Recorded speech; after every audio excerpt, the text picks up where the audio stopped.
All right, so we're going to talk a little bit about the functions of the liver here. And there are 5 major functions. But to begin with, we need to talk about how blood flows into and out of the liver. And so what I have here is a little diagram that I drew that shows precisely that. So we should notice that there's something called a dual blood supply. And so there are 2 major blood vessels that are bringing blood to the liver, but one is called an artery and the other is a vein. And it's important to make sure you understand the difference between arteries and veins when we're talking about this. And remember that arteries bring blood away from the heart and veins bring it back to the heart. So you need to think about where that blood's coming from and where it's headed. So if we think about the main or a singular blood supply, we've got a hepatic artery, which is bringing oxygen to the liver. The hepatic artery is actually one of the major branches that breaks off of the aorta. And if you forget where the aorta is, you should look back at your notes or redraw the structure of the heart to identify the aorta. But from the aorta, which is a main, an analogy here would be a main superhighway, then it would divide down into a smaller road or a smaller highway, and that would be this hepatic artery, bringing oxygen to the liver. And then there are small structures called sinusoids that are here in the liver. I recommend that you look that up in the book so you can see the structure of it and you can see that a little bit. But the sinusoid will allow for some gas exchange, and then the hepatic vein will carry that deoxygenated blood back to the heart. It will dump it back into the vena cava, back into the right atrium of the heart, and enter back into the circulatory system. Into the pulmonary circuit of the circulatory system. But the other major blood supply here is in this purple line here, which is called the hepatic portal vein. And I did intentionally draw this to be thicker because the hepatic portal vein is larger, and it brings nutrient-rich blood from the stomach and the intestine. So the blood that sits in the capillaries of the villi of the small intestine brings that blood directly to the liver through the hepatic portal vein. That blood will also move into the hepatic vein and move back to the heart. And so the liver here, thinking about that, will do some things with the nutrients here. And that's really where the role of the liver is quite important. It's going to be taking things in and releasing things into the blood. It's part of that circulatory system in some ways, but it's also a way to, it also is a large part of how we recycle things that we no longer need. So let's go through the list here. So the first role has to do with nutrient adjustment. And so there are 2 columns here, one on the left, one on the right. Forgot to add a little note here, so I'll ask you to do that. So these things over here on the left are things that are transported throughout the body. So the liver will do these things and then send them through the hepatic vein to the rest of the body. So glucose can be converted into glycogen, sent through the hepatic vein, stored in your muscles. Same with lipids or excess cholesterol, which will be converted into bile salts, which I'll talk about in just a minute. And it also processes nitrogenous waste. So it'll take some of the ammonia, the toxic ammonia in your blood, convert that into urea, send it into your hepatic vein, and when it gets to the kidneys, it'll be filtered out of the bloodstream with some high pressure and sent into your bladder for you to urinate out. That's all transported through the body, and the liver plays a central role in converting those nutrients into other products. But things can be stored within the liver as well. So that's the little label here, is that storage within the liver. So some of the glucose, excess glucose, can be stored as glycogen, and that's when you need to really think back to the pancreas and the beta cells with insulin, or when there's high amount of glycogen, it can be released as glucose by the glucagon that was made in the alpha cells of the pancreas. And also iron can be processed in the liver. We'll talk a little bit about that. And retinol and calciferol, vitamin A and vitamin D respectively, are stored in the liver. Calciferol and vitamin D plays an important role for several things. If you should review back to your notes on D1 on the roles of vitamin A and vitamin D. So it plays an important role in nutrients. But number 2 here is recycling of red blood cells, or RBCs, and you should know them as erythrocytes. That's the official name of them. And so what you should know about them is that the red blood cells typically live for about 120 days, about 4 months. And at the end of their lifespan, they're removed from circulation and broken down in the spleen and the liver. And the liver does 2 things. It breaks both the erythrocyte, the red blood cell, and the hemoglobin that lives within, quote unquote lives, because it's a protein, right, that exists inside of the red blood cell. So it breaks the red blood cell and the components, the hemoglobin, which remember, the heme part means it has iron. It's a globular protein that transfers oxygen and carbon dioxide around your body. So what happens is that these red blood cells are engulfed in the liver by these Kupffer cells. I think that's how you pronounce it. And these cells break down the hemoglobin. So hemoglobin, we'll study this when we talk a little bit more about CFTR after your IB exam, but you should recognize here for IB, you'll actually see this in a molecular modeling program. But hemoglobin is made up of 2 parts, or several parts. Some of them are globin chains or polypeptide chains, and those fold, remember a 3D folding with proteins, around a heme group, an iron group, a group of molecules that iron is a component of. And the globin chains are broken down into amino acids, recycled. They're available in the cytoplasm for the transfer RNAs to grab, bring to the ribosome in the process of translation. The heme group gets broken down into the iron and another component called bilirubin. We'll talk about bilirubin in a moment. That iron can be sent to be stored in the liver or the spleen, like we mentioned up here. It can be stored as iron in the liver, or be sent to the bone marrow to make more red blood cells. And if you remember, red blood cells don't have DNA anymore. They had DNA at one point. They had all the organelles, but they made high amounts of hemoglobin, so much so that they pushed out all the other organelles, including the nucleus and the DNA. So they're made by stem cells in the bone marrow. And if you need to review that, go back to Unit 1 on cells, and more specifically stem cells. But that iron is actually really toxic in high amounts. So it's contained inside these proteins so that they don't affect your cells in quite the same way. So they're transported in this protein called transferrin. Transferrin, kind of think of it like a bubble that encapsulates this iron, and it could be used to make more heme groups for new hemoglobin, or if there's way too much of it, it's stored in another protein called ferritin. And you do need to know these, transferrin and ferritin. Alright, so that's what happens to the iron. But if you go back over here to the bilirubin, that bilirubin is a yellow pigment. It has a yellow color to it. And it is hydrophobic, so it's not soluble in your blood as is. But it is released into your blood. And then when it gets to your liver, it's converted to bile. Remember, bile is made by the liver. It's released into the small intestines. It breaks down fatty components, hydrophobic things like phospholipids and fats and cholesterols. So what happens sometimes is that this pathway right here doesn't work. When the liver is not able to convert that bilirubin into bile, there are problems.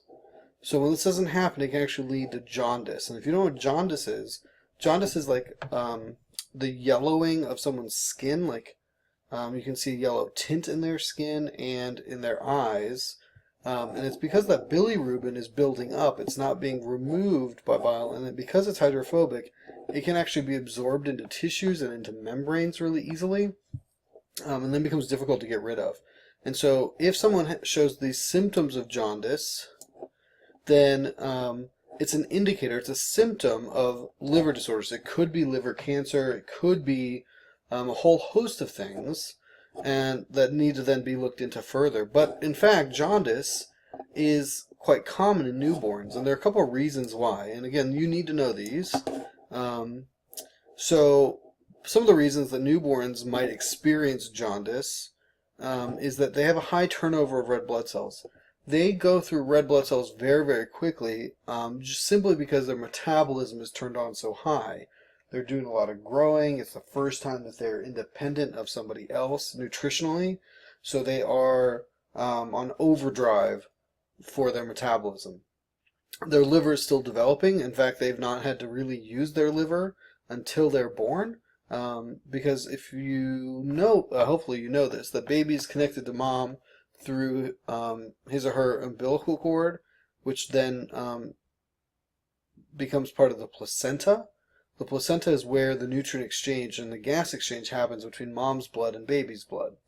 And so any of the bilirubin that baby had made in baby's blood is released into that blood, but it can transfer across the placenta, and mom's liver is processing it, and then mom is releasing it out as bile through her digestive system.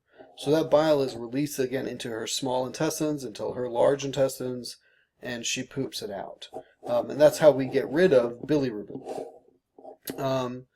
Or from baby not feeding properly. So if baby isn't eating enough, then baby is not going to be able to poop enough and not get rid of enough bile, and it slows down this whole pathway, which can be a problem. And so often, if there are newborns who are treated with, who are showing symptoms of jaundice, then they're put under these special lights. They're really just high UV light, or they can be treated with UV light outside.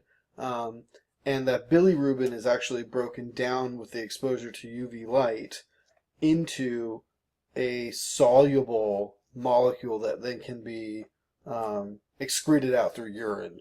And so that's kind of an interesting pathway that we look for, but really these are symptomatics of liver disorders. And knowing all the functions of the liver, hopefully you can see that the liver is very, very important in understanding how you can keep homeostatic control over your nutrient intake, as well as maintaining homeostasis from toxin. So that's the second major function, is to recycle red blood cells. Now, if we're looking at the third function right up here, there's not as much detail here, but the liver is involved in the conversion of cholesterol into bile salts. So yes, some of your cholesterol can be controlled by your diet. I hope you saw in a previous video that your cholesterol intake isn't largely controlled by your diet intake, despite what people tell you. Your cholesterol is largely due to your hepatocyte or liver cell. Hepato, you should think of, whenever you see the term hepato, you think of liver, okay? So hepatocytes are liver cells, and they make cholesterol. Cholesterol is not bad for you. Some cholesterol might be bad for you. Some kinds of cholesterol, like LDL cholesterol or low-density lipoprotein, are bad for you, but high-density lipoproteins are actually really good for you. So that cholesterol is required for making vitamin D, for steroid hormones, for cell membrane fluidity, and for bile. And so cholesterol is quite important. And so it's very important that your liver's making it so that it can actually then have a role in your larger growth and development. All right, that's 3. I'm going to scroll way back up here to number 4.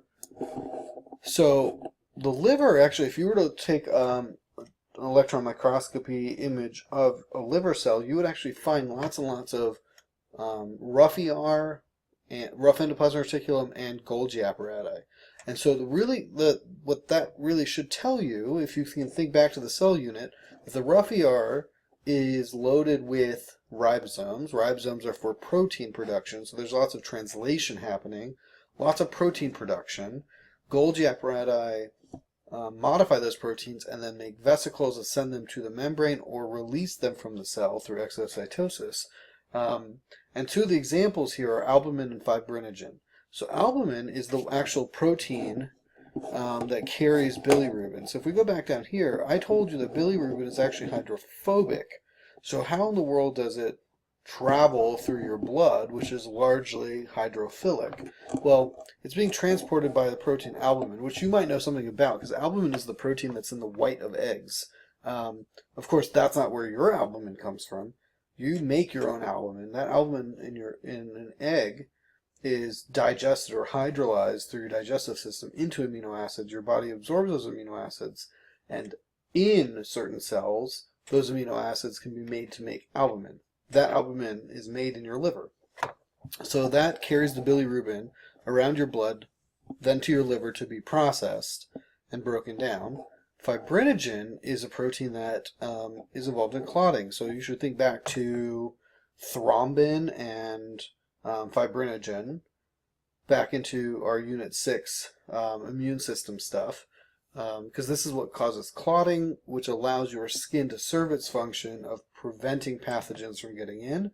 You should also think to genetics and thinking about sex-linked traits like hemophilia. But because those proteins can kind of be considered as solutes in your bloodstream, they help your blood with osmoregulation. They ensure that you have the right amount of water in your bloodstream, which allows for diffusion and osmosis, diffusion of all kinds of nutrients, ensures that you have a homeostatic blood pressure level, all kinds of other health effects due to these proteins which are made by the liver. Also, the last function that we have listed is detoxification by the liver. So I hope you know this. I think you probably do, that the liver detoxifies certain chemicals and then makes them into forms that you can then release. So, for example, alcohol is converted into something less toxic by this enzyme called ethanol dehydroxylase. And so ethanol is hydrophobic. It converts it into something hydrophilic, which then can be transferred in your blood and then be processed or filtered by your kidneys and then released through your urine. So that ethanol dehydroxylase is really important. You should be thinking that's an enzyme. It ends with ASE. Enzymes are proteins. Proteins are coded for by genes. And so some people, for all kinds of reasons, either have mutated genes of that and therefore can't process alcohol, and alcohol can be extremely dangerous,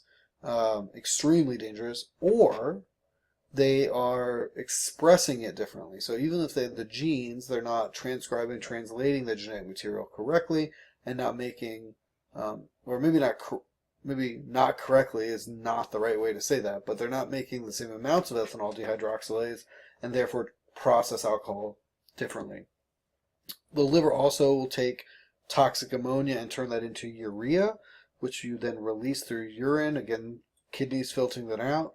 And poisons and drugs are processed by your liver as well. So when you take a certain medicine, your liver is working to break that medicine down. And so liver failures, as I hope you can imagine through these 5 major functions here, the liver has a very important role in keeping you alive. And so if you had liver cancer or liver failure, liver transplants are very, very important. And your liver needs to match your immune system so that your immune system doesn't attack it. So that's why matches for liver transplants are quite important. And I think that's a pretty quick overview of the liver. Watching this once or just writing this once and seeing it one time is definitely not going to serve you well. You definitely want to process this information, write it your own, organize it in your own way, maybe even take each piece of this content and see if you can, where else you can fit it into the curriculum. In other words, making a concept map of how this fits.